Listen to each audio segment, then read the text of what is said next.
Pendant des années, un homme d'affaires milliardaire vivait dans un vaste hôtel particulier, silencieux, à Neuilly-sur-Seine, avec son jeune fils, un garçon qui avait grandi sans sa mère et qui parlait à peine.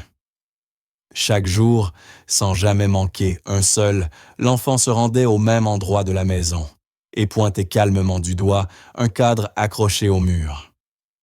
Personne ne savait pourquoi. Le père, toujours occupé et émotionnellement distant, ne prêtait guère attention à cette habitude. Le personnel de maison l'avait vu des centaines de fois, mais personne n'avait jamais posé de questions jusqu'à ce qu'une nouvelle femme de chambre soit engagée. Elle observa le garçon, attentivement, remarqua le schéma et décida de suivre son instinct. Ce qu'elle découvrit bouleversa tout ce que la famille pensait savoir sur son passé et révéla quelque chose de caché à la vue de tous depuis des années. La réponse ne se trouvait jamais dans les mots de l'enfant, mais toujours dans l'endroit qu'il désignait. Avant de poursuivre cette histoire, n'oubliez pas de vous abonner à la chaîne et d'aimer la vidéo. Et dites-nous dans les commentaires d'où vous nous regardez, cela nous fait toujours plaisir de le savoir. Richard Cullen, un homme d'affaires extrêmement riche, vivait dans un immense hôtel particulier avec son fils de 8 ans, Ethan. La demeure était silencieuse, froide et remplie des souvenirs de Laura. L'épouse de Richard, décédée 8 ans plus tôt, en donnant naissance à leur fils. Depuis ce jour, tout avait changé. La maison, autrefois pleine de vie, semblait désormais vide. Richard s'était jeté corps et âme dans le travail, passant la majeure partie de son temps en réunion, en voyage d'affaires ou à développer son entreprise installée à la Défense. Il restait rarement chez lui et lorsqu'il y était, il évitait tout ce qui lui rappelait Laura. Il fuyait surtout le grand tableau suspendu dans le salon principal. Ethan lui passait des heures entières devant cette peinture. Il ne parlait presque pas. En réalité, il avait du mal à s'exprimer et se contentait souvent de pointer du doigt les choses. Il s'asseyait calmement pour dessiner avec ses crayons de couleur, levant parfois les yeux vers le tableau. Le personnel de maison, composé en grande partie des mêmes personnes qui avaient connu Laura, travaillait encore là, mais gardait ses distances avec Richard et son fils. Tout semblait figé dans le temps. Ethan était un garçon calme, qui ne se faisait pas facilement d'amis. Il ne jouait pas comme les autres enfants et n'aimait pas sortir. Ses journées se passaient presque entièrement à l'intérieur, se déplaçant d'une pièce à l'autre, ou assis par terre avec ses dessins. Il portait toujours un petit carnet dans lequel il esquissait des formes étranges, des visages et parfois des éléments rappelant des parties de la maison. Mais quoi qu'il dessine, il revenait toujours au vieux tableau du salon principal. Il représentait un jardin paisible, mais Ethan pointait toujours une petite ombre près du bord du cadre, comme s'il essayait de dire quelque chose à quelqu'un. Personne ne faisait vraiment attention. Les femmes de chambre le regardèrent parfois intriguées, mais ne disaient rien.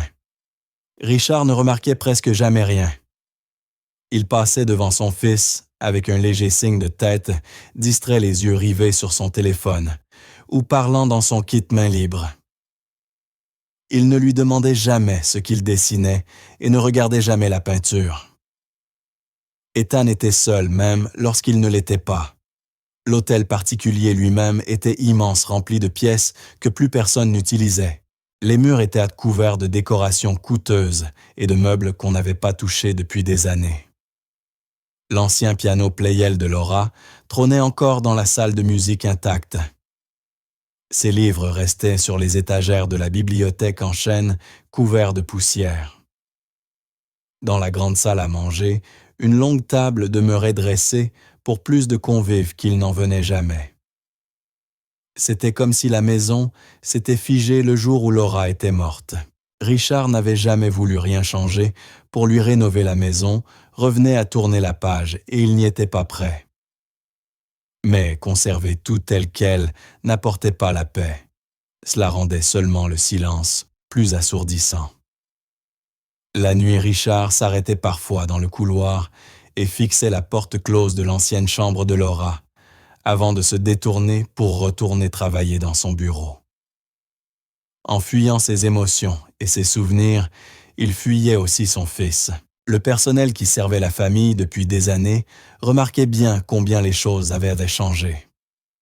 Il se souvenait du temps où Laura était vivante, lorsque les rires résonnaient dans les couloirs, et que Richard souriait davantage. À présent, il ne le voyait là presque jamais, sauf lorsqu'il avait besoin de quelque chose. Il faisait tourner la maison ménage-cuisine, entretien, mais parlait peu. Ils gardaient leur distance avec Richard par respect et par prudence. Avec Ethan, ils étaient le plus doux, lui proposant parfois une viennoiserie ou lui laissant des feuilles et des crayons, mais il réagissait rarement. Son monde était petit et silencieux. Il ne faisait confiance à personne, sauf peut-être au tableau. Parfois, le majordome M. Lefebvre s'arrêtait en passant devant le salon principal et voyait Ethan pointer l'ombre sur la toile. Il ne comprenait pas ce que le garçon voyait, mais le regard de l'enfant le troublait. Il y avait quelque chose d'étrange, comme si Ethan observait quelque chose que personne d'autre ne pouvait percevoir. L'agenda de Richard était toujours plein visioconférence. Le matin appel, l'après-midi dîner, avec des investisseurs à Paris le soir. Il ne remarquait pas les petits changements qui se produisaient peu à peu dans la maison. Il ne vit pas que les dessins d'Ethan commençaient à montrer encore et encore la même silhouette sombre, une forme tapie dans les coins des pièces ou derrière les portes. Il ne remarqua pas non plus la façon dont Ethan s'arrêtait parfois net, au milieu d'un couloir immobile, les yeux fixés dans le vide. L'esprit de Richard était toujours absorbé par son entreprise, ses contrats, ses échéances. Un jour, lorsque le petit tenta de lui montrer un dessin, Richard y jeta à peine un coup d'œil avant de lui dire d'aller jouer ailleurs. Le silence entre eux était profond. Pas seulement celui né de l'absence de mots, mais celui fait de distance, de confusion et de blessures. Richard ne savait pas être père. Il n'avait jamais cherché à l'apprendre. Il se disait qu'il faisait de son mieux en offrant à Ethan tout ce dont il avait matériellement besoin. Mais ce dont l'enfant avait le plus besoin, c'était d'une oreille, d'une présence. Ainsi, la vie continuait dans ce grand hôtel particulier solitaire. Chaque jour suivait le même rythme. Richard travaillait, Ethan dessinait. Le personnel se déplaçait en silence dans les couloirs. Les pièces restaient froides. Le tableau demeurait accroché au mur. Et Ethan continuait à le pointer du doigt chaque jour inlassablement. Sa petite main se levait et son regard se fixait sur l'ombre du cadre, comme si elle était vivante, comme si elle voulait parler. Personne ne demanda jamais ce qu'il voyait. Personne ne l'écouta. La maison était emplie de silence, non pas seulement parce qu'elle était calme, mais parce que ceux qui y vivaient ne parlaient plus de ce qui comptait vraiment. Laura n'était plus là. Richard ne pouvait l'affronter. Ethan ne pouvait le dire. Et la demeure gardait leur chagrin comme un secret enfoui. Les jours s'étiraient lents et lourds prisonniers du passé. Rien n'avançait, rien ne changeait. La maison, le père et l'enfant semblaient attendre quelque chose sans savoir quoi. Seul le tableau, et peut-être Ethan, détenaient la réponse. Grace Moreau arriva à l'hôtel particulier un matin nuageux. C'était la nouvelle gouvernante engagée après que plusieurs autres employés se furent succédés sans rester bien longtemps. La maison était silencieuse lorsqu'elle sortit du taxi tenant sa valise unique. Un membre du personnel la fit entrer sans dire grand-chose. La première chose que Grace remarqua, c'était l'immensité et la froideur du lieu. Les pièces étaient au propre, mais sans vie, comme si personne n'y habitait réellement. Richard Collin, le propriétaire, la salua rapidement et avec froideur. Il ne posa pas de questions, ne donna que peu d'informations, seulement où elle logerait et quelles seraient ses tâches. Il ajouta qu'elle devrait voir le chef du personnel pour les détails. Grace acquiesça professionnelle, mais sentit aussitôt quelque chose d'étrange dans l'atmosphère. Une tension muette flottait dans l'air.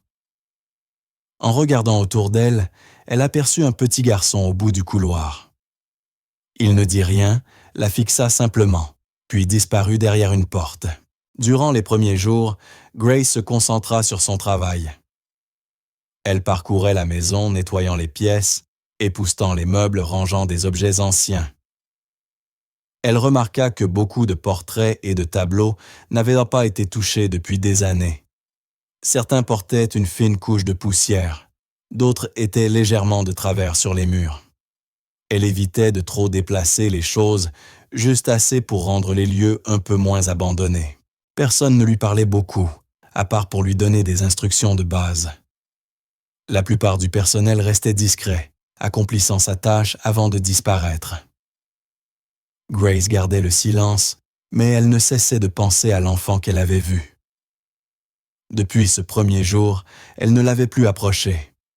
Il ne lui avait jamais parlé, mais parfois elle sentait son regard posé sur elle. Un après-midi, alors qu'elle rangeait les cadres dans le grand couloir, elle le vit de nouveau.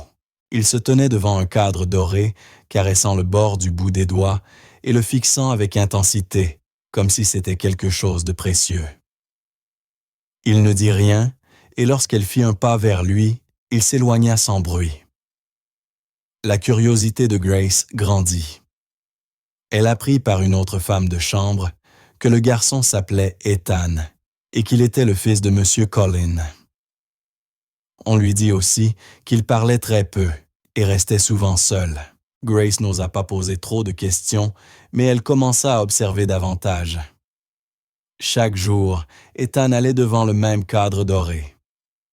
Il restait immobile, touchait doucement le bord et le fixait longuement. Grace finit par organiser son travail de façon à passer par ce couloir au même moment que lui. Elle ne voulait pas le déranger, seulement comprendre ce qui se passait. Le tableau paraissait ordinaire à première vue, une scène de jardin à la française. Mais quelque chose dans l'attention d'Ethan avait quelque chose d'inquiétant, comme s'il voyait à l'intérieur du cadre ce que personne d'autre ne pouvait voir. Grace ne pouvait l'expliquer, mais le comportement du garçon la mettait mal à l'aise. Malgré cette inquiétude croissante, elle n'en parla à personne au début. Elle voulait rester professionnelle et éviter les ennuis. Pourtant, le comportement du garçon restait dans l'esprit de Grace. Un matin, elle décida d'examiner de plus près le tableau qu'Ethan visitait sans relâche. Elle attendit que le couloir soit vide, puis s'approcha lentement du cadre. Il paraissait normal. Rien de caché, aucune inscription, aucun mécanisme, seulement une peinture d'un jardin à la française avec quelques arbres et des ombres. Elle le contempla un moment, sans ressentir ce qu'Ethan semblait y percevoir. Au moment où elle s'en éloigna, elle se retourna et le vit au bout du couloir qui la regardait fixement. Il ne dit pas un mot, se contenta de rester immobile. Plus tard dans la journée, Grace parla du tableau à M. Collin, d'un ton détaché. Sa réponse fut immédiate et glaciale. Il lui dit de se concentrer sur son travail et de ne pas se mêler des habitudes d'Ethan. Selon lui, le garçon aimait s'imaginer des choses et cela ne la regardait pas. Puis il retourna dans son bureau sans même la regarder. Grace se sentit mal à l'aise devant la façon dont Richard avait balayé sa préoccupation. Elle n'avait pas voulu dépasser ses limites, mais quelque chose n'allait pas. Elle avait travaillé dans de nombreuses maisons auparavant et aucune ne lui avait jamais donné une impression pareille. Les gens y étaient distants, l'air semblait lourd et même le silence avait une texture différente. Elle continua à accomplir ses tâches, mais ne pouvait ignorer les gestes d'Ethan. Chaque jour, c'était la même scène. Le garçon allait vers le cadre, le touchait du bout des doigts et le contemplait longuement. Personne dans la maison ne réagissait ni ne s'en étonnait. Grace trouva cela étrange. On aurait dit qu'ils s'y étaient habitués depuis longtemps, ou qu'ils avaient choisi de ne plus jamais poser de questions. Elle commença à laisser de petits signes d'attention pour Ethan ranger ses crayons, déposer une feuille blanche près de l'endroit où il aimait dessiner. Il ne la remerciait pas, ne croisait pas son regard, mais s'arrêtait un peu plus longtemps devant les objets. Grace n'en attendait pas davantage. Elle voulait simplement qu'il sente que quelqu'un le voyait. Même si Richard lui avait interdit de s'impliquer, Grace ne pouvait s'en empêcher. Ethan semblait seul, d'une manière difficile à décrire. Ce n'était pas seulement du silence, c'était comme une déconnexion profonde, comme s'il ne savait plus comment tendre la main vers autrui, ni faire confiance à personne. Grace se souvenait du jour de son arrivée, il s'était enfui derrière une porte dès qu'il l'avait aperçu. À présent, après quelques jours, il ne se cachait plus. Il ne parlait toujours pas, mais la regardait plus ouvertement. Pour Grace, c'était déjà un petit pas. Elle ne posait pas de questions et ne forçait pas la conversation. Elle faisait simplement son travail, passant près de lui, sans brusquerie, lui laissant l'espace nécessaire pour se sentir en sécurité. Elle ignorait ce qui avait rendu la maison si tendue, ni pourquoi Ethan agissait ainsi, mais quelque chose en elle lui disait de rester patiente. Et chaque jour, comme une horloge, Ethan retournait vers le cadre doré, y posait ses doigts et le fixait pendant que tous les autres dans la maison continuaient à l'ignorer. Grace travaillait désormais dans l'hôtel particulier depuis plusieurs semaines, et peu à peu, elle commença à créer un lien silencieux avec Ethan. Elle ne le brusquait jamais, ne lui parlait que par de petits gestes. Elle commença par déposer de simples jouets près des endroits où il aimait s'asseoir. Elle remarqua qu'il appréciait les textures douces et les couleurs apaisantes. Alors, elle trouva quelques peluches et petits blocs de construction qu'elle disposa soigneusement là où il pourrait les remarquer.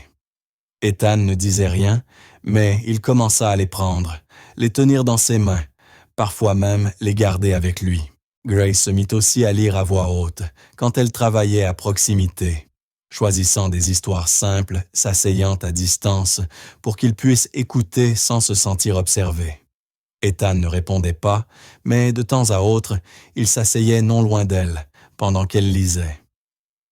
Grace ne faisait aucun commentaire. Elle continuait calmement sa voix douce, emplissant la pièce. Avec le temps, il devint un peu moins distant. Parfois, lorsqu'elle entrait dans une pièce, il levait les yeux vers elle, et cela seul était déjà un progrès. Un après-midi, alors que Grace nettoyait le grand salon, quelque chose d'inhabituel se produisit. Ethan, assis près du tableau, comme toujours, le fixait ses doigts, posés délicatement sur le bas du cadre doré. Grace époussetait les meubles voisins, quand soudain il se leva et vint vers elle. Surprise, elle interrompit son geste. Le garçon prit doucement sa main et l'entraîna vers le tableau. Sa poigne était légère, mais décidée comme s'il avait réellement besoin qu'elle le suive. Lorsqu'ils furent devant le cadre, il leva les yeux vers elle, désigna la peinture et prononça un seul mot « maman ». Sa voix était faible et un peu hésitante, mais Grace l'entendit clairement. Elle s'accroupit à sa hauteur et demanda doucement « Ta maman est là » Ethan hocha la tête, continuant à pointer la peinture. Il ne dit plus rien, gardant les yeux fixés sur l'image. Grace resta muette, bouleversée. Elle ne comprenait pas ce qu'il voulait dire, mais la manière dont il avait parlé, la façon dont il regardait le tableau, tout lui faisait sentir que ce moment avait une importance particulière. Ethan lâcha sa main et recula d'un pas. Plus tard dans la journée, pendant le dîner, Grace était assise à l'extrémité de la longue table, tandis que Richard, comme à son habitude, mangeait rapidement en consultant quelque chose sur son téléphone. Après quelques minutes, elle prit son courage à deux mains et décida de parler. « Ethan a dit quelque chose aujourd'hui », commença-t-elle. Richard ne leva pas les yeux. Elle continua. Il a montré le tableau du salon et a dit « Maman ». À peine eut-elle prononcé ces mots que l'expression de Richard changea brusquement.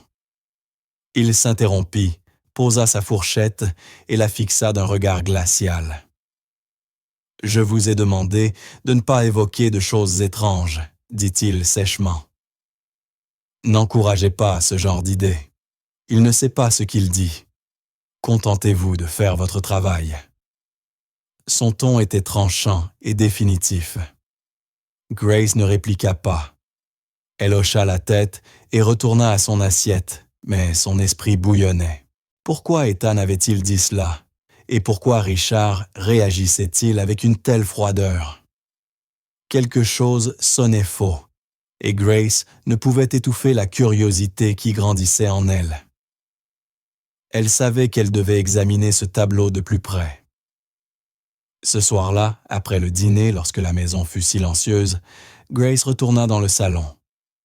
Les lumières étaient tamisées, le couloir désert. Elle se plaça devant le grand cadre doré que l'enfant avait montré tant de fois. Pendant un moment, elle se contenta de l'observer. Le jardin représenté semblait paisible, sans rien d'étrange à première vue. Mais en le scrutant attentivement, elle remarqua de petits détails. Le cadre portait quelques rayures anciennes, plus usées que le reste du mobilier. Le mur derrière lui présentait de fines fissures, comme si la surface s'était légèrement déplacée au fil du temps. Et surtout, la forme du cadre n'était pas parfaitement régulière. Un angle paraissait plus épais que les autres. Grace tendit la main et effleura le bord. Il ne bougeait pas, mais la texture semblait différente, à l'endroit où il rejoignait le mur. Elle n'y connaissait pas grand-chose en maçonnerie, mais cela lui parut étrange. Elle se pencha, examinant les coins et les côtés, se demandant s'il n'y avait pas quelque chose de caché derrière. Cette nuit-là, lorsqu'elle se coucha enfin, Grace eut du mal à trouver le sommeil. Ses pensées revenaient sans cesse à la voix d'Ethan et à ce mot unique « maman ». Elle tenta de se convaincre que ce n'était que l'imagination d'un enfant, mais quelque chose dans son regard, dans la façon dont il l'avait prononcé, la troublait trop pour qu'elle s'en contente. Elle finit par s'endormir, mais son repos fut de courte durée. En pleine nuit, elle fit un rêve étrange et intense. Elle se trouvait de nouveau dans le salon, plongée dans l'obscurité. Tout y semblait plus lourd, plus oppressant. Devant le cadre doré, elle entendait des pleurs. Ce n'était pas un cri, mais un sanglot étouffé plein de douleur, une voix de femme. Grace regarda autour d'elle, mais la pièce était vide. Pourtant, les pleurs continuaient, résonnant faiblement entre les murs. Elle se tourna vers le tableau, le cadre était ouvert comme une porte béante. Elle fit un pas pour s'en approcher, puis se réveilla brusquement. Son cœur battait à tout rompre, ses mains étaient glacées. Dans l'obscurité de sa chambre, elle tenta de reprendre son souffle. Elle s'assit, inspira lentement, essaya de chasser les images du rêve, mais le malaise persistait. Ce n'était pas un simple cauchemar. Elle avait l'impression que son esprit voulait lui dire quelque chose. Elle se leva et s'approcha de la fenêtre, regardant le jardin endormi sous la pâle lumière des réverbères. Tout semblait calme dehors, mais en elle demeurait une tension inexplicable. Elle pensa de nouveau à Ethan, à son regard grave, à sa certitude muette. Elle repensa aussi aux détails étranges du tableau, aux fissures du mur, à la réaction glaciale de Richard pendant le dîner. Grace n'était pas superstitieuse. Elle ne croyait ni aux fantômes, ni aux malédictions, mais elle croyait aux signes. Et tout en elle lui criait qu'il y avait quelque chose de caché derrière ce cadre. Elle ignorait quoi ou pourquoi, mais une chose était sûre, elle ne pouvait plus l'ignorer. Ce tableau n'était pas normal. Quelques jours plus tard, alors qu'elle nettoyait le bureau, elle déplaça plusieurs cartons, restés dans un coin depuis des années. La pièce était couverte de poussière. Les meubles croulaient sous des piles de papiers de livres anciens et de dossiers.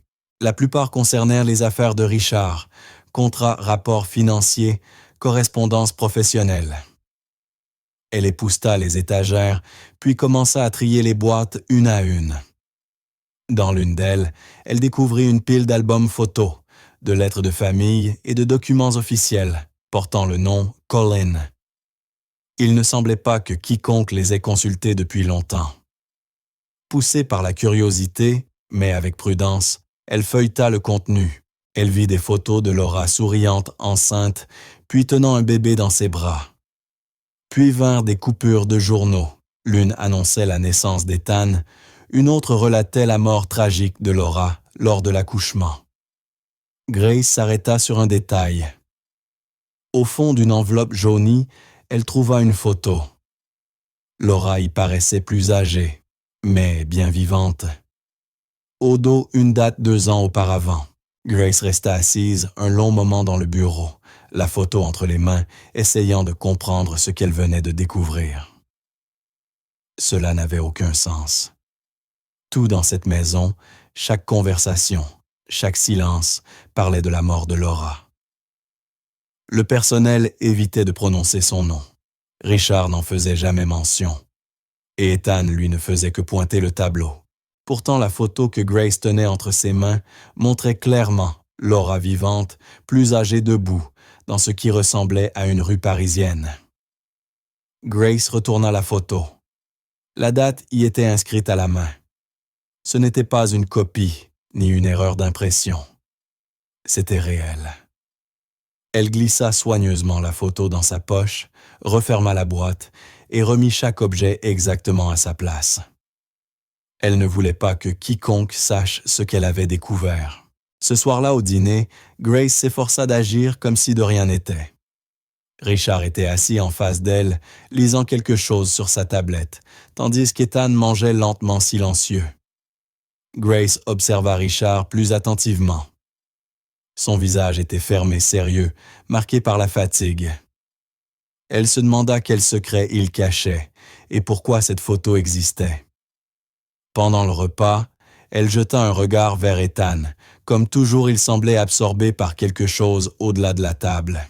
Lorsqu'il eut terminé, il se leva, sortit de la salle à manger et se dirigea directement vers le couloir.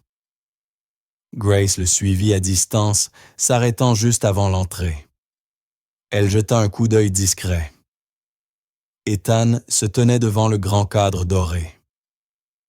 Il leva la main et le pointa du doigt, exactement comme il le faisait chaque jour.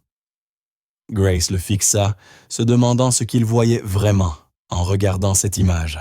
Ce n'était pas un simple geste machinal. Il y avait un sens derrière son mouvement, une intention. Elle ne pouvait plus croire que c'était du hasard. Avec tout ce qu'elle avait trouvé dans le bureau, elle remettait désormais tout en question. Et si Laura n'était jamais morte? Et si on l'avait cachée ou contrainte à disparaître? Était-ce ce qu'Ethan tentait de dire depuis tout ce temps? Grace sentit un frisson lui parcourir l'échine. L'enfant, le tableau, la photo, tout cela formait un ensemble. Un message, mais personne ne voulait en parler. Tout le monde semblait avoir peur. Le lendemain matin, Grace ressentit le besoin urgent d'en parler à quelqu'un. Elle attendit que le personnel soit dispersé dans la maison, puis sortit dans le jardin, à la recherche de l'un des jardiniers. L'homme taillait les buissons au bord de la propriété. Grace s'approcha poliment, échangea quelques mots, puis lui demanda s'il avait déjà remarqué quelque chose d'étrange concernant le tableau du grand couloir. Le jardinier s'immobilisa, son visage se figea. Après un court silence, il répondit à voix basse. « La dernière personne qui a posé des questions sur ce tableau ne travaille plus ici. » Grace resta muette. Elle demanda de qui il s'agissait, mais l'homme ne répondit pas. Il reprit simplement son sécateur, la tête baissée. Elle resta là un instant, sans savoir que faire, puis le remercia et retourna vers la maison. Ses pensées s'emballaient. Les mots du jardinier n'étaient pas qu'un avertissement, c'était un message clair. Quelqu'un dans cette demeure ne voulait pas de questions. Et elle en avait déjà posé une de trop. Tout le reste de la journée, Grace sentit une pression étrange dans sa poitrine. Chaque fois qu'elle croisait Richard dans les couloirs, elle se demandait s'il savait ce qu'elle avait découvert. Elle évita de lui parler et fit semblant que rien n'avait changé. Mais au fond, elle observait tout plus attentivement que jamais. Elle remarqua que Richard évitait presque toujours le regard d'Ethan. Elle remarqua aussi que les employés ne restaient jamais longtemps dans le grand couloir. Et surtout, elle remarqua qu'Ethan, lui, ne changeait pas. Il continuait d'aller vers le tableau, comme si quelque chose d'essentiel s'y trouvait. Grace conserva la photo cachée dans sa chambre sans savoir quoi en faire. Si elle la montrait à Richard, il se mettrait sans doute en colère. Ou pire, si elle la montrait aux domestiques, il risquerait de la dénoncer. Alors, elle se tut, mais elle ne cessa pas d'y penser. Les questions se multipliaient sans réponse. Si Laura était vivante, où était-elle? Et pourquoi tout le monde faisait-il semblant du contraire? Grace avait peur, mais une peur mêlée de détermination. Malgré tout, elle savait qu'elle ne pouvait plus reculer. Elle en avait déjà trop vu. Quelque chose en elle la poussait à continuer même si cela devenait dangereux. Elle se mit à noter discrètement des détails ce que faisait Ethan, ce que disait Richard, ce qu'elle avait trouvé dans les boîtes. Elle ne savait plus à qui faire confiance, alors elle ne faisait confiance à personne. Elle poursuivit son travail, le jour et la nuit, elle réfléchissait longuement. Parfois, elle croyait entendre de légers bruits près du tableau, un craquement, un petit coup sec, mais personne d'autre ne semblait les remarquer. Elle observait Ethan se demandant ce qu'il pourrait encore lui révéler. Elle n'était plus convaincue qu'il s'agisse d'imagination d'enfant. Non, il y avait bien quelque chose derrière ce tableau. Quelque chose en lien avec Laura, elle en était certaine. Grace savait qu'elle devait rester prudente, mais elle n'avait plus l'intention de s'arrêter. Elle voulait la vérité. Alors elle demeura silencieuse, observant attentivement, et attendit. Et chaque jour, comme toujours, Ethan continuait à pointer le tableau. Un matin, alors que Richard était parti en voyage d'affaires, l'hôtel particulier semblait plus calme que d'habitude. L'atmosphère d'ordinaire tendue paraissait un peu plus légère en son absence.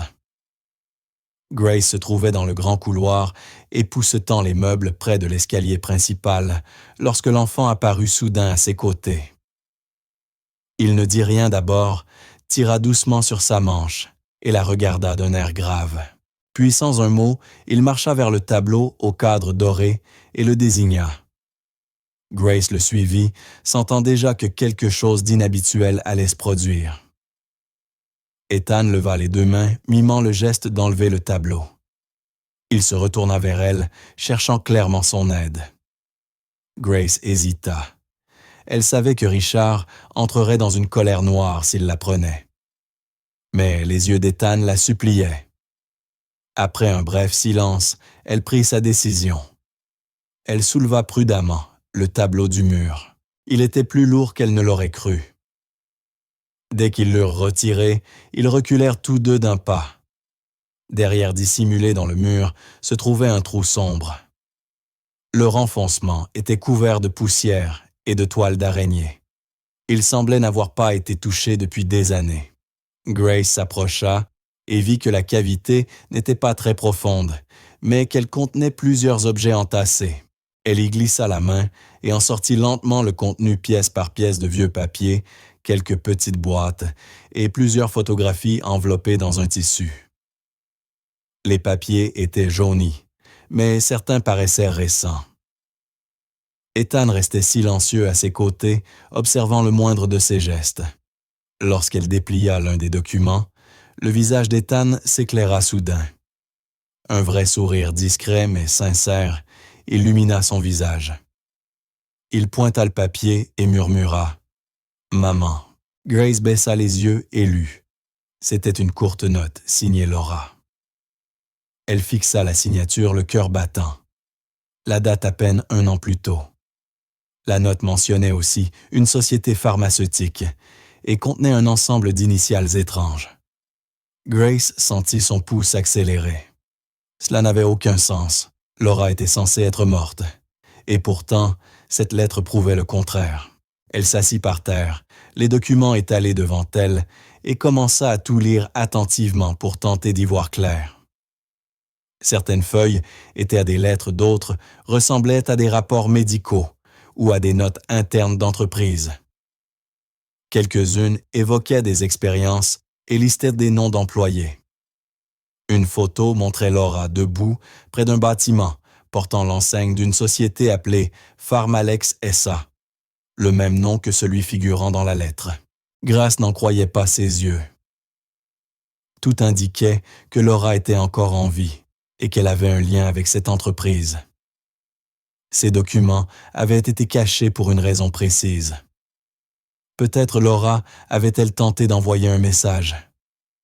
Peut-être quelqu'un voulait-il étouffer la vérité. Grace n'arrivait plus à penser clairement, mais le regard d'Ethan lui confirma que ce n'était pas une erreur. L'enfant n'était pas confus, il savait exactement ce qu'il lui montrait. Elle rangea soigneusement les papiers et les photos dans une petite boîte qu'elle décida de cacher dans sa chambre pour le moment. Richard devait rentrer ce soir-là, et elle avait besoin de temps pour réfléchir. Quand Richard revint de son déplacement plus tard dans la soirée, Grace attendit la fin du dîner pour l'approcher. Elle avait répété plusieurs fois ce qu'elle voulait dire, cherchant la manière la plus prudente de présenter sa découverte. Lorsque le moment lui sembla venu, elle le suivit dans son bureau.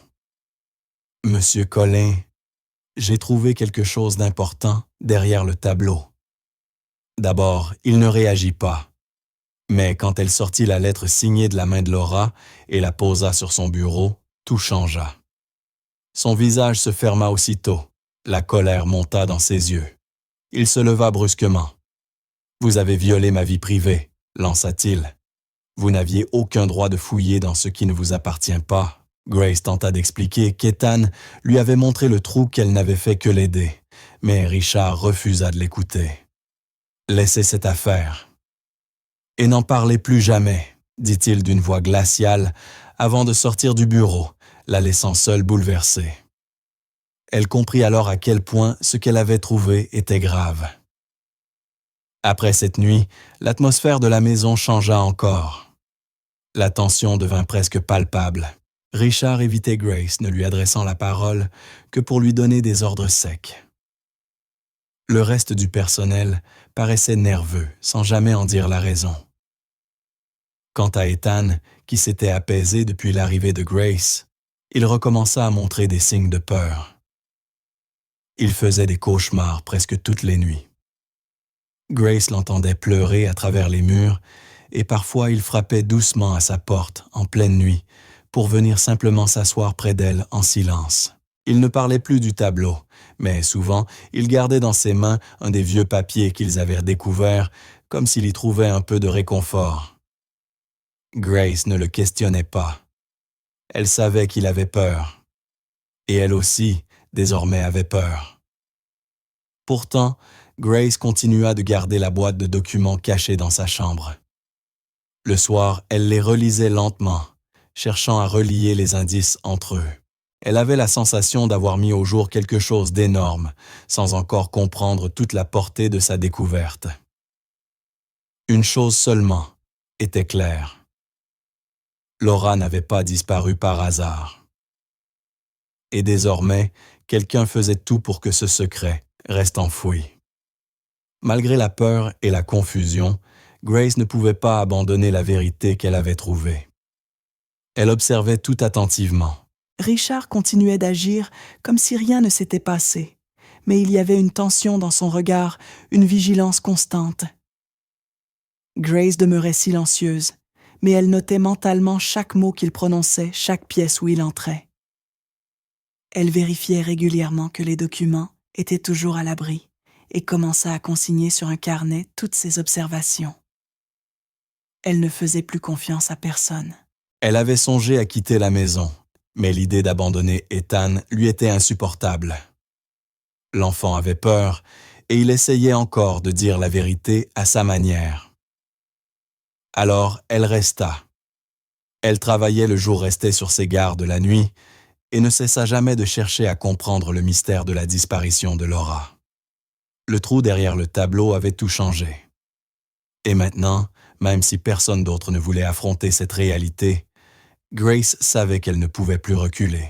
La vérité était toujours là, cachée derrière le silence, et les cauchemars d'Ethan en étaient la preuve. Le lendemain matin, Richard donna un ordre catégorique. Il exigea que les ouvriers scellent le trou dans le mur et remettent le salon dans son état d'origine. Il refusa toute discussion. Grace essaya de lui parler, lui demandant pourquoi il voulait dissimuler ce qu'ils avaient retrouvé.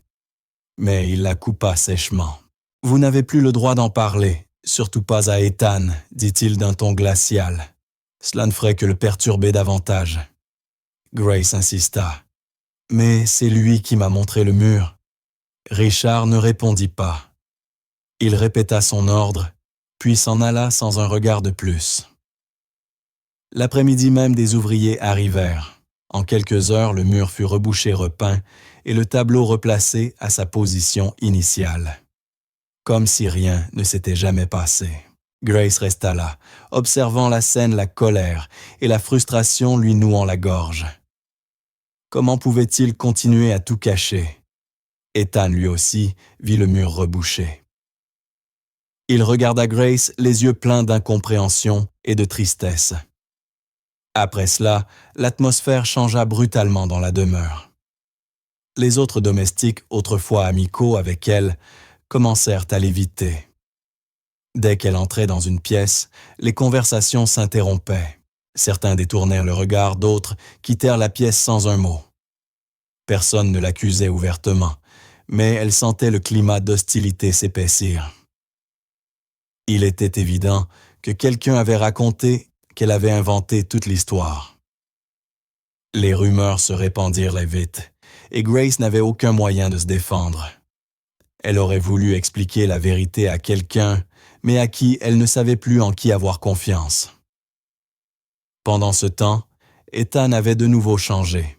Il ne souriait plus, ne jouait plus, et restait enfermé dans sa chambre. Il refusait de manger avec eux et évitait tout contact visuel, même avec Grace.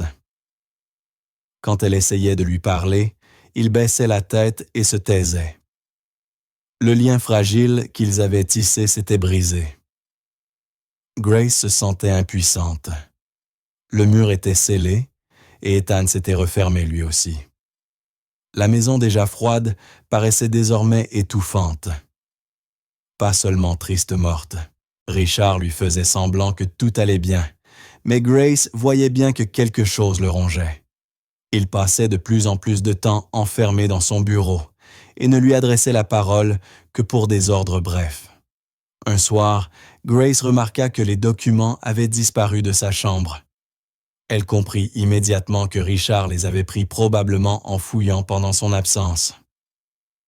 Mais elle avait été prudente. La veille, elle avait fait des copies de toutes les lettres photos et notes importantes. Elle les avait glissées dans une pochette dissimulée au fond de sa valise. Elle ne savait pas combien de temps elle pourrait encore rester dans cette maison, mais elle n'allait pas laisser disparaître les preuves. Chaque soir, elle relisait les papiers, essayant de comprendre. Certains noms revenaient dans plusieurs lettres médecins, avocats, dirigeants. Et souvent, le nom de Pharmalex S.A. apparaissait. Plusieurs courriers évoquaient des essais cliniques, des recherches confidentielles. Elle ne comprenait pas tout le jargon médical, mais le ton des lettres la glaçait, c'était urgent, dangereux. Laura semblait avoir découvert quelque chose qu'elle voulait révéler. Une nuit, alors que tout le monde dormait, Grace prit une décision. Elle alluma discrètement son vieux téléphone portable, celui qu'elle n'utilisait presque plus, et composa un numéro qu'elle n'avait pas appelé depuis des années. Celui de Daniel, un ancien ami, désormais capitaine à la police judiciaire de Paris. Quand il répondit, sa voix fatiguée lui sembla lointaine. Grace parla à voix basse. « Daniel, j'ai besoin de ton aide. J'ai trouvé des lettres et des documents sur une femme qu'on croit morte, mais qui est peut-être encore vivante. » Elle lui donna quelques noms mentionnés dans les papiers et ajouta « S'il te plaît, fais des recherches. » Discrètement. Daniel garda le silence un moment, puis répondit simplement « D'accord. Je vais voir ce que je peux faire. » Daniel ne posa pas beaucoup de questions, mais il accepta d'aider. Il promit à Grace de vérifier ce qu'il pouvait, sans en informer officiellement sa hiérarchie. Elle le remercia et raccrocha. Après l'appel, elle resta longtemps assise dans l'obscurité, son téléphone entre les mains. Ce qu'elle venait de faire était risqué, mais c'était la seule solution. Elle savait qu'elle ne pourrait pas affronter cela seule. Pendant ce temps, des choses étranges commencèrent à se produire du côté de Richard. Il recevait désormais des appels à des heures improbables, parfois au milieu de la nuit. Chaque fois que le téléphone sonnait, il sortait précipitamment du bureau, et lorsqu'il revenait, son visage était fermé, tendu, parfois furieux. Il s'emportait plus souvent contre le personnel et passait de longues heures enfermé dans son bureau. Grace ignorait qui l'appelait, mais elle savait que quelque chose n'allait pas. Richard n'était plus le même. Il tentait toujours de garder une façade d'assurance, mais ses mains tremblèrent parfois et il évitait le regard de tout le monde. Grace commença à se demander si les informations contenues dans les lettres ne dépassaient pas le cadre familial, si elles ne touchaient pas à quelque chose de réellement dangereux. Plus Richard cherchait à enfouir le passé, plus celui-ci semblait le hanter. Elle continua de prendre des notes, consignant tout ce qu'elle voyait, et entendait cherchant à assembler les pièces du puzzle. Ethan lui restait silencieux.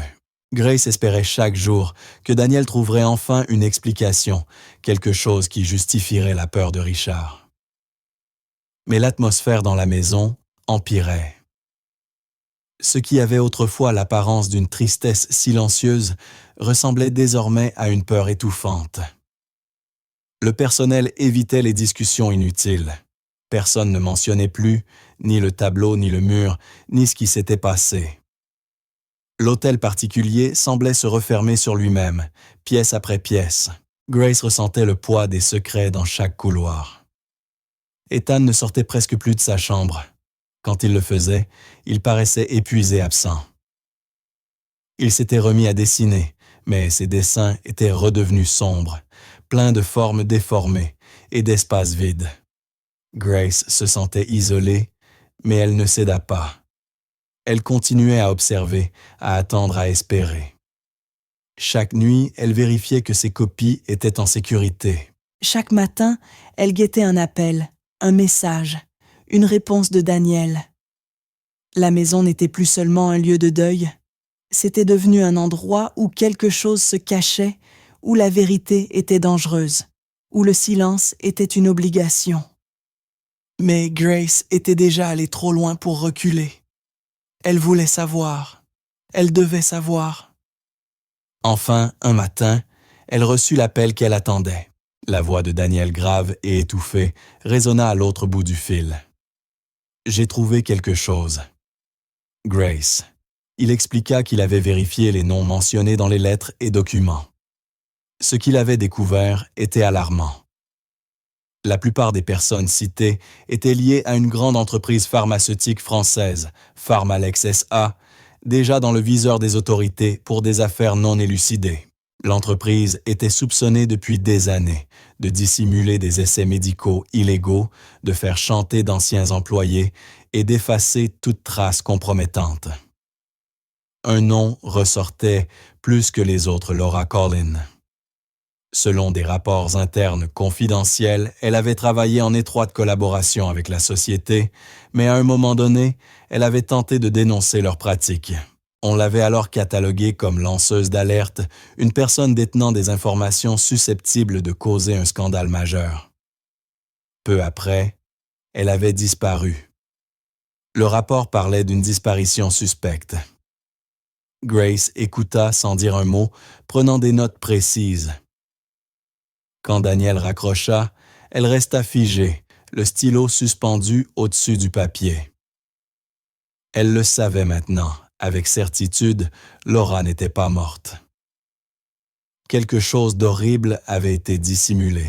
Plus tard dans la journée, elle sortit toutes les copies qu'elle avait soigneusement conservées, les lettres, les photos, les notes, et maintenant, le mail imprimé de Daniel.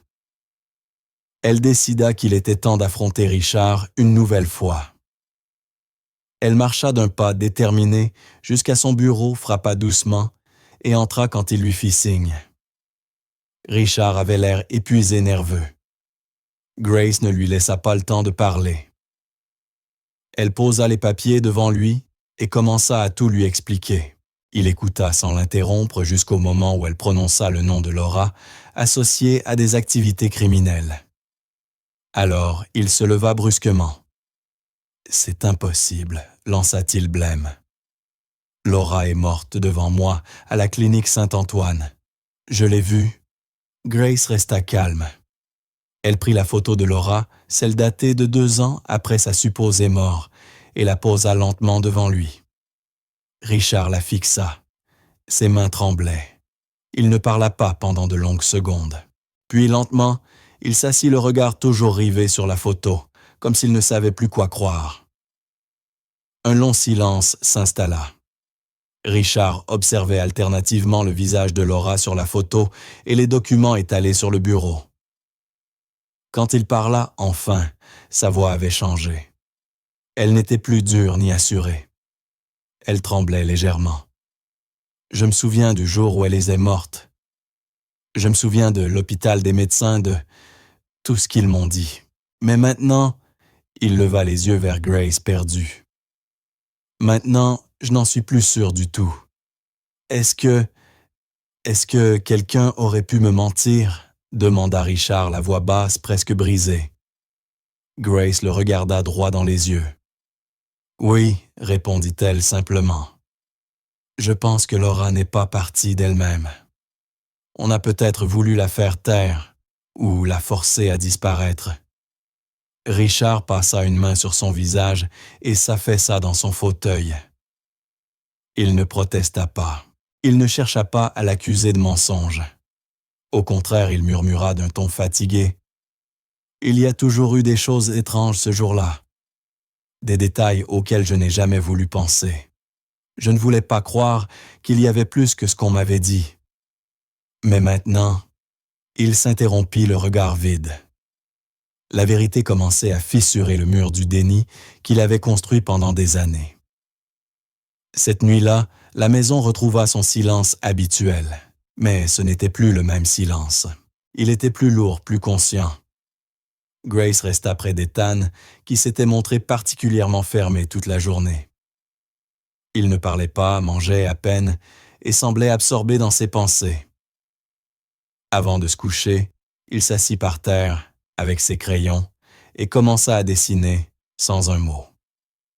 Grace s'assit à proximité, le laissant faire.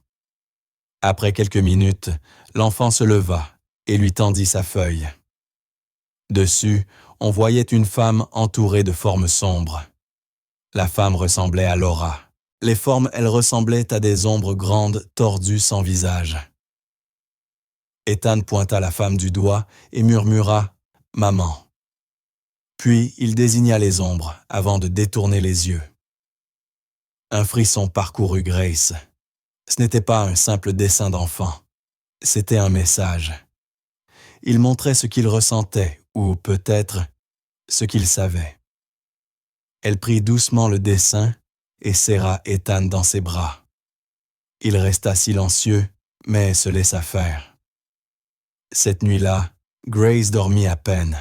Allongée dans le noir, elle repensait à tout au mur scellé au document, à la photo de Laura, au dessin d'Ethan. Tout s'imbriquait désormais. Ce n'était plus une simple tragédie familiale. C'était une conspiration couverte par l'argent et le pouvoir. Quelqu'un avait voulu faire disparaître Laura, et maintenant Grace craignait que ce quelqu'un ne s'en prenne à eux. Elle fixa la pochette contenant les copies des preuves. Elle savait qu'elle ne pourrait pas les garder cachées éternellement, mais à qui les confier?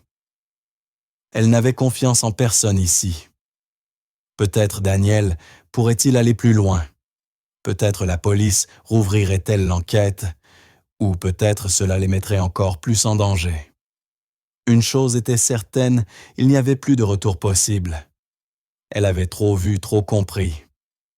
L'hôtel particulier n'était plus un lieu de chagrin, mais un lieu d'effacement, un tombeau pour la vérité. Elle voyait désormais la peur dans les yeux de Richard. Même s'il ne comprenait pas encore, tout il savait. Et elle le lisait aussi, dans le silence d'Ethan, dans ses dessins, dans sa façon de s'accrocher aux souvenirs de sa mère. La richesse et l'influence des Collins avaient servi à dissimuler quelque chose d'abominable. Et cette chose commençait à refaire surface.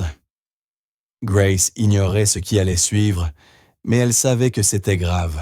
Elle devait continuer non seulement pour elle, mais pour Ethan, et peut-être même pour Laura. Ce n'était plus seulement une enquête, c'était un devoir. Les murs de la demeure paraissaient identiques, mais Grace savait que derrière se cachaient encore des fragments de vérité trop longtemps enfouis.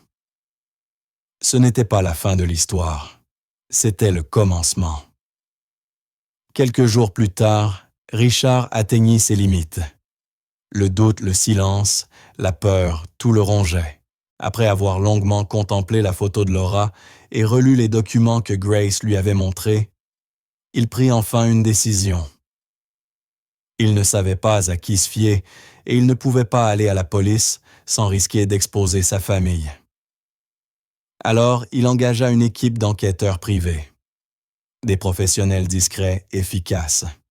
Richard leur remit les noms trouvés dans les dossiers et leur ordonna de chercher tout ce qui pouvait être lié à Laura, surtout des preuves qu'elle était encore en vie.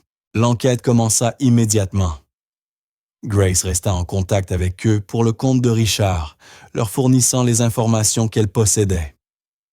Pendant ce temps, elle s'efforçait de protéger Ethan, de le garder calme et rassuré. Même s'il ne comprenait pas tout, il sentait la tension grandir dans la maison. Les jours passèrent lents et lourds. Chacun attendait un signe, une réponse. Et un après-midi enfin, le téléphone sonna. L'un des enquêteurs appelait. Grace décrocha Richard à ses côtés. La voix à l'autre bout confirma ce qu'il craignait et espérait. Laura était vivante. Elle vivait sous un faux nom dans un petit village rural du sud de la France loin de Paris. Selon les renseignements recueillis, elle louait une maison isolée, à la sortie du bourg, menant une existence discrète presque effacée. Le monde de Richard s'arrêta un instant. Il ferma les yeux, incapable de parler. Grace sentit son cœur battre plus fort. Tout ce qu'ils avaient vécu jusqu'ici menait à ce moment la vérité, enfin, commençait à sortir de l'ombre. L'identité de Laura avait été effacée. Plus aucune trace d'elle n'existait sous le nom de Laura Collin dans les registres publics. Grace et Richard ne perdirent pas une minute. Ils organisèrent leur départ le jour même et décidèrent d'emmener Ethan avec eux. Le voyage fut tendu. Richard restait presque muet, le regard perdu. Ethan lui paraissait nerveux, mais aussi curieux, comme s'il sentait que quelque chose d'important allait se produire. Grace, calme et posée, tentait de soutenir les deux. Lorsque la voiture s'arrêta, enfin, les enquêteurs les conduisirent devant une petite maison aux volets écaillés, entourée d'un jardin envahi d'herbes folles. Rien dans cet endroit ne rappelait la vie luxueuse qu'avait connue la famille Collin. Richard resta immobile un long moment, les yeux fixés sur la porte. Puis il frappa doucement. Quelques secondes passèrent avant que la porte ne s'entr'ouvre. Laura apparut. Amaigrie, vieillie, mais indéniablement elle. Ses yeux se posèrent d'abord sur Richard, puis sur Ethan. Et soudain, les larmes jaillirent. Elle fit un pas dehors, tomba à genoux et ouvrit les bras. Ethan resta figé, confus, effrayé. Puis lentement, il s'avança. Quand Laura l'enlaça, il se laissa aller enfouissant son visage contre son épaule. Richard, paralysé, ne bougea pas. Grace émue recula d'un pas, leur laissant cet instant. Laura pleurait, sans un son serrant son fils, comme si elle ne voulait plus jamais le lâcher. Après un long moment, elle se redressa et les invita à entrer. L'intérieur était simple, presque vide, une table, 2 chaises, un petit canapé, un matelas posé à même le sol. Laura paraissait fragile, fatiguée, mais son regard était d'une lucidité désarmante. Alors elle parla. Elle raconta tout, Des années plus tôt, elle avait découvert que la société pharmaceutique utilisait le nom et la signature de Richard pour couvrir des expériences illégales. Quand elle avait tenté de dénoncer les faits, elle avait été menacée. Craignant pour la vie d'Ethan, elle avait organisé sa propre disparition. Une mort simulée, une fuite soigneusement orchestrée, un nouveau nom, une nouvelle existence. Tandis qu'elle parlait, le visage de Richard changeait. Il l'écoutait sans un mot, comprenant peu à peu l'ampleur de ce qui s'était joué. Laura n'avait pas fui par peur de lui, mais pour le protéger, lui et leur fils. Elle expliqua qu'elle avait laissé des lettres cachées dans la maison, espérant qu'un jour quelqu'un les trouverait. Jamais elle n'aurait imaginé que ce serait une employée et son propre fils qui découvriraient la vérité. Richard s'assit la tête entre les mains.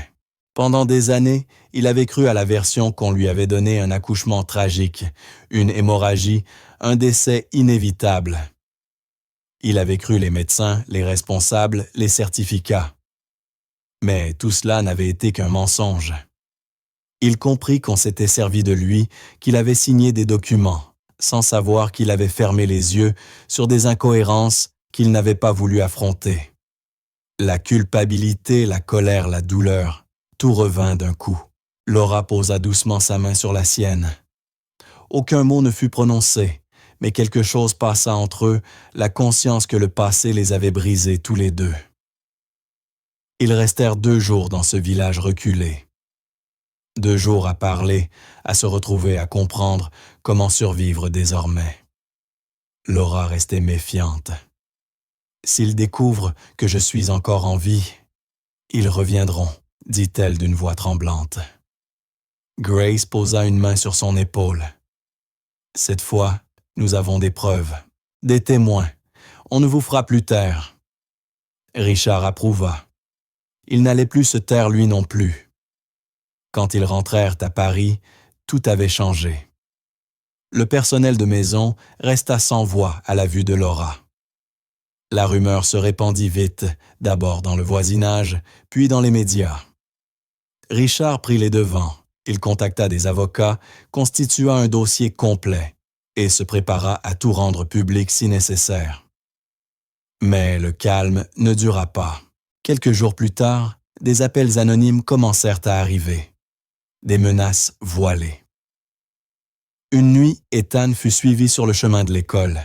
Rien ne lui arriva, mais le message était clair, il savait. La société avait appris la vérité et elle réagissait brutalement. Ce qui avait commencé comme une quête de réponse était devenu une lutte pour survivre. Grace se montra plus vigilante que jamais. Elle enferma des copies des documents dans un coffre, en fit des sauvegardes cryptées sur plusieurs disques. Richard renforça la sécurité du domaine, fit installer des caméras et cessa toute apparition publique. Ethan, lui, ne quittait plus sa mère d'une semelle. Laura, malgré la peur, reprenait peu à peu des forces auprès de son fils. Mais tous savaient que ce n'était qu'une accalmie. L'entreprise ne les laisserait pas exposer ses crimes impunément. Elle avait trop à perdre. Richard n'était plus le même homme. L'angoisse et la culpabilité avaient laissé place à la détermination et à la colère. Il se reprochait d'avoir été aveugle, et désormais, il voulait réparer. Grace, elle tenait tout ensemble, organisant les dossiers, gérant les échanges avec les enquêteurs, veillant sur Laura et Ethan. Chaque journée pesait davantage. La vérité était sortie, mais le combat ne faisait que commencer. La famille Collin s'était enfin retrouvée, mais désormais, elle devait se battre pour ne pas se perdre à nouveau. L'hôtel particulier jadis figé dans le silence vibrait maintenant comme l'œil d'un cyclone. Les journalistes campaient devant les grilles. Les avocats de Pharmalex SA envoyaient des courriers exigeant le silence. Richard refusait de céder. Il savait qu'ils avaient réveillé quelque chose de bien plus grand qu'eux, mais il était prêt. Richard se mit à préparer des déclarations publiques et fit parvenir certains documents à des journalistes de confiance. Grace, de son côté, continuait de tout surveiller, les abords de la maison, les allées et venues, les appels suspects. Une nuit, Laura lui confia qu'elle faisait encore des cauchemars, revoyant les hommes qui l'avaient menacée des années plus tôt. Grace lui prit la main. Cette fois, dit-elle doucement, ils ne gagneront pas. Ethan aussi avait changé. Il s'était remis à dessiner, mais ses dessins n'étaient plus les mêmes. On y voyait désormais sa mère, son père et lui réunis. Les ombres y étaient encore, mais plus petites, moins sombres. Pour Grace, c'était un signe. La vérité avait semé le chaos, certes, mais elle avait aussi commencé à guérir. Les jours à venir seraient difficiles, elle le savait, mais la famille ne se cachait plus. Elle affrontait enfin la vérité. Le passé n'était plus enterré, et l'avenir restait à écrire. Grâce au dossier méticuleusement rassemblé par Grace, les autorités purent enfin ouvrir une enquête officielle sur Pharmalex Eza. Richard Laura et Grace remirent tout ce qu'ils possédaient, les lettres, les copies numériques, les photos cachées derrière le mur. Pour la première fois, la vérité avait un poids légal. Des enquêteurs vinrent perquisitionner la maison, recueillir les pièces originales et lancer les vérifications. Des experts judiciaires analysèrent les papiers, les signatures correspondaient, les dates concordaient et les rapports révélaient un réseau d'activités illégales. Plusieurs noms de dirigeants et d'avocats y apparaissaient tous impliqués dans la dissimulation des crimes. Ces personnes avaient utilisé le nom et la réputation de Richard pour couvrir des essais médicaux frauduleux. Lorsque les documents furent rendus publics, il devint impossible de nier. Ce qui avait été enfoui dans le silence pendant des années devint le socle d'un scandale national. Richard, bien que bouleversé, coopéra pleinement avec les autorités. Il livra sa déposition, expliqua comment il avait signé, sans comprendre comment son nom avait été utilisé contre lui, comment il avait cru perdre sa femme et s'était enfermé dans le travail. Sa déclaration sincère et chargée d'émotion marqua le tribunal. Il ne chercha pas à se justifier. Il assuma sa naïveté, son aveuglement et sa part de responsabilité, même involontaire. Laura, désormais rétablie légalement dans son identité, témoigna à son tour. Elle raconta comment elle avait découvert la fraude, les menaces, la peur, et comment elle avait simulé sa mort pour sauver son fils. Elle parla calmement, mais chacun de ses mots pesait lourd. La salle entière l'écoutait suspendue à son récit. Son témoignage bouleversa l'opinion publique. On découvrit que l'entreprise était déjà visée par d'anciennes plaintes jamais traitées. L'affaire Colin devint le symbole d'un combat contre la corruption et le silence. Pendant que la procédure suivait son cours, Ethan restait près de sa mère. Il parlait peu à l'extérieur, mais à la maison, il riait de nouveau. Il jouait dans le jardin, dessinait des arbres, la lumière et des repas de famille. Les ombres qui hantaient ses croquis s'étaient presque effacées. Pour la première fois depuis longtemps, il semblait en paix. Il ne pointait plus le tableau du salon, ne fixait plus le couloir avec angoisse. Le passé, peu à peu, cessait de le poursuivre. Il guérissait à sa manière, en silence, entouré de ceux qui désormais l'écoutaient et le croyaient. Grace, quant à elle, devint une figure essentielle dans l'affaire.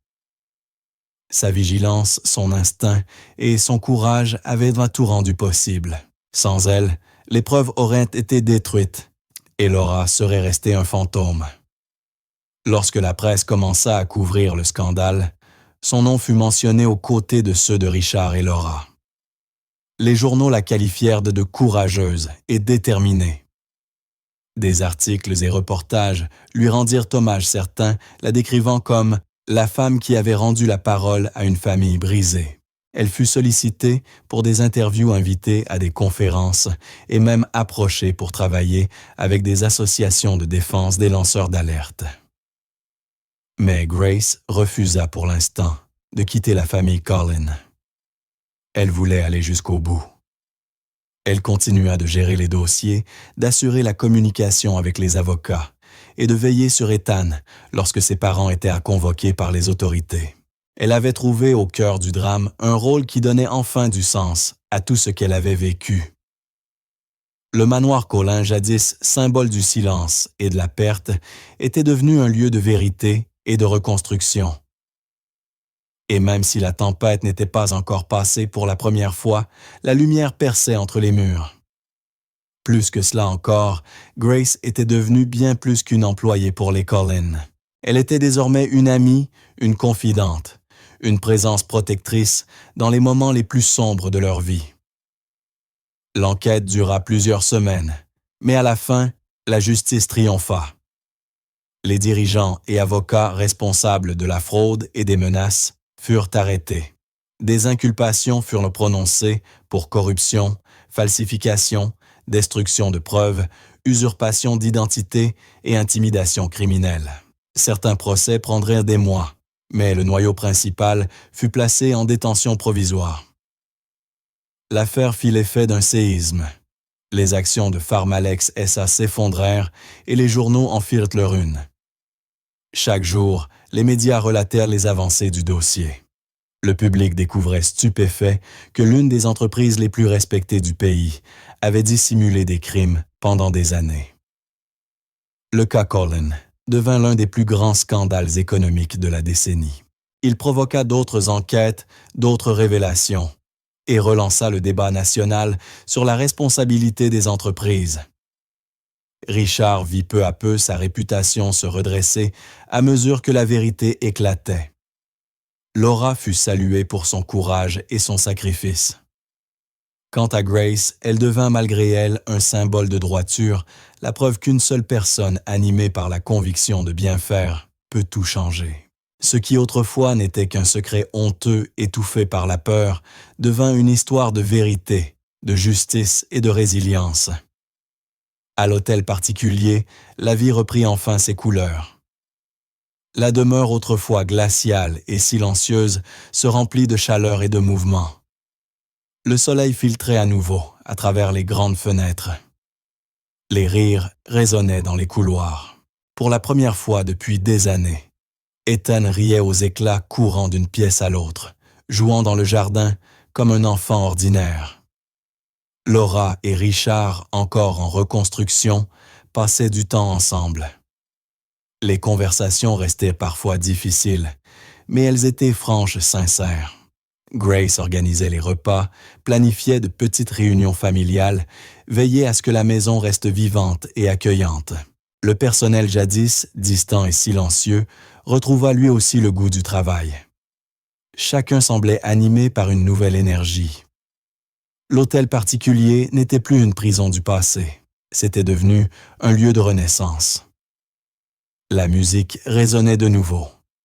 Les sourires remplacèrent les silences. Les pas d'Ethan, les voix mêlées, les éclats de rire emplissèrent l'espace. Richard regardait sa femme, son fils, et cette femme courageuse qui les avait sauvés, et comprit qu'ils avaient survécu à l'impossible. Pour la première fois depuis longtemps, la famille Collin était à nouveau unie. La maison, autrefois pleine de secrets et de douleurs, vibrait désormais de vie. Les mois passèrent. Le manoir avait changé autant que ceux qui y vivaient. Les parties abîmées furent restaurées, les couloirs assombris, repeints de tons clairs, les meubles anciens réparés. Les portes restées closes s'ouvrirent enfin, laissant circuler la lumière et la chaleur. Et dans le grand hall, là où se trouvait autrefois le tableau doré qui cachait un secret, se dressait désormais un nouveau cadre. Une photo simple mais précieuse, Richard, Laura, Ethan et Grace tous quatre, debout dans le jardin souriant. Un symbole clair, celui d'un nouveau départ. Les visiteurs le remarquaient aussitôt, l'atmosphère n'était plus la même. L'air semblait plus léger, les pièces plus ouvertes, la peur absente. Ce n'était plus un manoir figé dans le passé. C'était redevenu une maison, un vrai foyer, bâti sur la vérité et la guérison. Grace continuait d'y travailler, mais son rôle n'avait plus rien à voir avec celui d'autrefois. Elle n'était plus seulement la gouvernante, elle faisait partie de la famille. Laura la présentait aux invités comme la femme qui nous a sauvés. Et Richard la traitait avec une affection sincère, celle réservée à une amie proche. Grace aidait toujours à l'entretien, au repas, à l'organisation du quotidien, mais les regards avaient changé. Tous la respectaient, l'admiraient. Ethan, surtout, ne la quittait presque plus. Il l'aidait dans les tâches simples, posait 1000 questions, lui montrait ses dessins. Ce n'était plus le petit garçon silencieux qui fixait un tableau. C'était un enfant, plein de vie, curieux, rieur, avide de découvrir le monde. Pour Grace, ces moments valaient tout. Elle avait connu les pires jours dans cette maison. Elle vivait maintenant les plus beaux. Chaque matin semblait une récompense pour les batailles qu'ils avaient menées ensemble. Richard aussi avait changé. Il passait moins de temps dans ses affaires et plus avec sa famille. Il aidait Ethan pour l'école, cuisinait avec lui parfois maladroitement, mais toujours en riant. Il n'évitait plus les souvenirs. Il les affrontait. Il avait replacé des photos un peu partout. Laura enceinte, Ethan bébé Grace dans les premières semaines de son arrivée. Il ne fuyait plus le passé. Il le regardait en face, en tirait des leçons et avançait. Certains jours restaient empreints de mélancolie, des blessures ne s'effacent jamais totalement, mais elles n'avaient plus le pouvoir de les détruire. La maison, autrefois, ensevelie sous le silence, respirait à nouveau. Et dans ce souffle nouveau, la vérité et la paix avaient enfin trouvé leur place. Il était là présent, attentif, reconnaissant. Laura remarqua ce changement elle aussi. Ensemble, ils s'efforcèrent de bâtir une nouvelle vie. Pas une vie parfaite, mais une vie réelle. Une vie où plus rien n'était caché, où tout pouvait être dit, même ce qui faisait mal. Après plusieurs mois de repos et de réadaptation, Laura décida de reprendre une activité professionnelle. Mais cette fois, elle prit une autre voie. Au lieu de retourner dans le monde médical ou celui des grandes entreprises, elle se consacra à des projets sociaux. Elle s'associa à de petites organisations venant en aide aux femmes en difficulté, surtout celles qui cherchaient à fuir des situations dangereuses comme elle l'avait fait autrefois. Elle utilisa son histoire douloureuse mais inspirante pour encourager d'autres à parler, à se défendre, à se reconstruire. Elle donna des conférences, écrivit des articles et offrit bénévolement son temps et son écoute. À la maison, elle était pleinement présente pour Ethan. Ils peignaient ensemble, jouaient à des jeux de société ou s'asseyaient simplement dans le jardin à regarder les oiseaux. Laura avait retrouvé des couleurs. Elle souriait davantage. Elle ne sursautait plus, au bruit soudain, n'évitait plus certaines conversations. Sa guérison n'était pas terminée, mais elle ne se cachait plus. Elle avait repris sa vie en main et elle l'utilisait désormais pour protéger et guider les autres, à commencer par son fils et sa famille. Ethan lui fut sans doute celui qui changea le plus. L'enfant silencieux et renfermé, celui qui pointait les ombres du doigt et dessinait des formes sombres, était devenu un garçon vif et rayonnant. Il parlait clairement, posait 1000 questions sur tout, et s'était fait des amis à l'école. Ses professeurs le trouvaient curieux brillant. Il ne faisait plus de cauchemars. Il dormait paisiblement toute la nuit, son animal en peluche préféré, et son carnet de dessins près de lui. Ses dessins étaient désormais pleins de couleurs des parcs, des repas de famille des animaux. Il adorait représenter les oiseaux et les fleurs, et il montrait fièrement ses œuvres à Grace. Laura en accrochait certaines sur le réfrigérateur. Richard en gardait une sur son bureau. Ethan n'avait plus cet air perdu. Il avait retrouvé sa place dans le monde. La peur qui avait autrefois façonné sa vie avait disparu, remplacée par le rire, la curiosité et l'amour. Pour la première fois, il avait tout ce dont un enfant a besoin, un père présent, une mère en sécurité et un foyer réparé. Ce soir-là, après une journée paisible et joyeuse, Grace se tenait devant la grande baie vitrée du salon. Elle venait d'essuyer le dernier carreau. Le ciel dehors se teintait d'orange et d'or, tandis que le soleil se couchait. Une musique douce s'échappait de la radio de la cuisine, où l'on entendait Laura et Richard discuter tandis qu'Ethan riait aux éclats. Grace regarda autour d'elle et sourit. Il n'y avait plus de peur, plus de secrets cachés dans les murs. Le passé avait été douloureux, mais il les avait menés jusqu'à ce moment de paix. Elle plia le chiffon, le rangea dans son panier, puis leva les yeux vers la photo encadrée d'or accrochée dans le hall. Elle ne cachait plus rien, cette image. Aucun mystère, aucune ombre, seulement le souvenir lumineux de ce qu'ils avaient surmonté ensemble. Grace sentit une profonde sérénité l'envahir. Pour la première fois depuis qu'elle avait franchi le seuil de cette maison, tout était à sa place. Elle éteignit les lumières, jeta un dernier regard au dehors et s'éloigna calmement de la fenêtre. C'était la paix. Et il l'avait méritée. Ainsi s'achève cette histoire. Merci d'avoir été jusqu'au bout. Partagez en commentaire ce que vous en avez pensé, le moment que vous avez préféré ou celui qui vous a le plus touché. Et n'oubliez pas de vous abonner pour découvrir la prochaine histoire. À très bientôt.